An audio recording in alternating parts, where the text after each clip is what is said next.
A Santa Barbara father whose daughter died after a night of partying at a friend's house is speaking out tonight. He says she stopped breathing but would still be alive if her friends had called 911.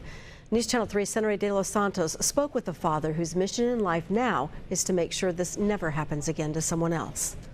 We have this beautiful person who's got her wings now. I just wish she was still here. Rob Murphy says losing his only child left him feeling empty. Should have never happened.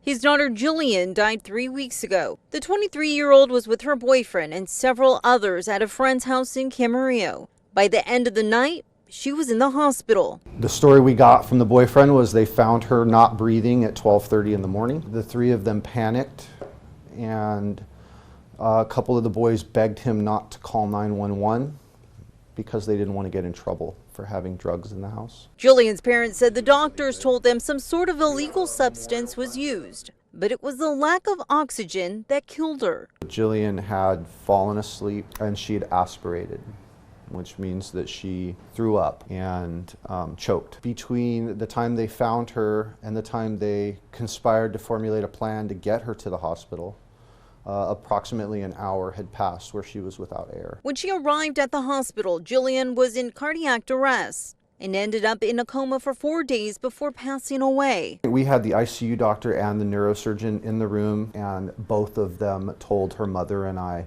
to our faces, had they called 911 when they initially found her, she would be awake. Now Jillian's parents are channeling their grief into keeping Jillian's memory alive and doing what they can to prevent this from happening to other families. They donated her organs in hopes that one day that they will hear her heartbeat again, and also created the JGEM Foundation in her name. There is protection.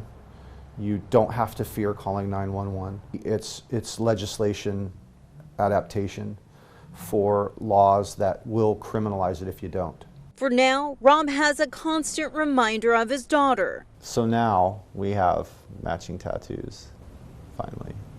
Now, Rob hopes that families will talk to their kids about calling 911 and drug use. He also plans on holding a paddle out here at West Beach in Santa Barbara this Sunday at 4 p.m. in memory of Jillian. And we'll have the links to their foundation on our website at KOAT.com.